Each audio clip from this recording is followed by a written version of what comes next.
బెరుకును కానీ, సంకోచాన్ని కానీ పోగొట్టటం. ఎవరిలోనైనా బెరుకును కానీ, సంకోచాన్ని కానీ పోగొట్టడాన్ని బ్రేక్ ద ఐస్ అంటారండి. ఏమంటాము? Break the ice. ఎగ్జాంపుల్ చూద్దాం. The teacher told a funny story to break the ice among the students on the first day of the school.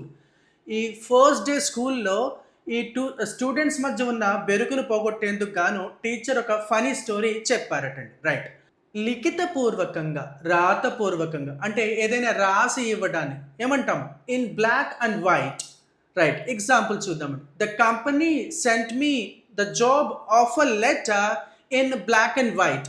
Company నాకు ఈ job offer లెటర్ని రాతపూర్వకంగా పంపించింది. That is the meaning here. Right.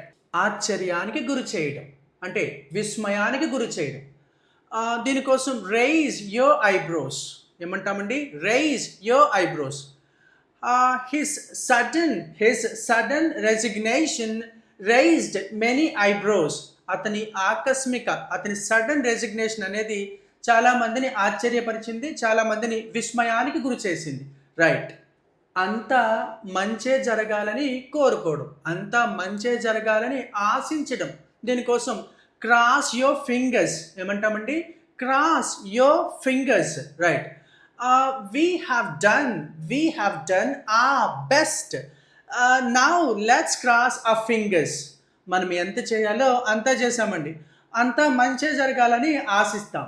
Right. ఏదైనా ఒక అంశంలో మంచి ఉంటుంది, చెడు ఉంటుంది, లేదా కీడు ఉంటుంది, మేలు ఉంటుంది, లాభం ఉంటుంది, నష్టం ఉంటుంది. ఇలా చెప్పాలంటే మంచి ఉంటుంది, చెడు ఉంటుంది, లాభం ఉంటుంది, నష్టం ఉంటుంది, మేలు ఉంటుంది, కీడు ఉంటుంది, రెండు ఉంటాయి అని చెప్పేదానికి ఏ డబుల్ ఎడ్జ్డ్ సోర్డ్ ఏమంటామండి? A double edged sword. Right. Example చూద్దాం. Social media is a double edged sword. ఏంటండి? Social media is a double edged sword. ఈ సోషల్ మీడియాలో మంచి ఉంటుంది, చెడు ఉంటుంది, దాని అర్థం అది. రైట్. ఇంకొక ఎగ్జాంపుల్ చూద్దాం. Working from home is a double edged sword.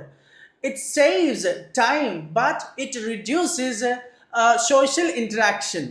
Working from home అనేది దానిలోని మంచి ఉంది, చెడు ఉంది. అది చాలా టైంని సేవ్ చేస్తుంది. అలానే కాకపోతే ఏం చేస్తుందండి? అది సోషల్ ఇంటరాక్షన్ని తగ్గిస్తుంది. రైట్. ఇదండి. Thank you so much.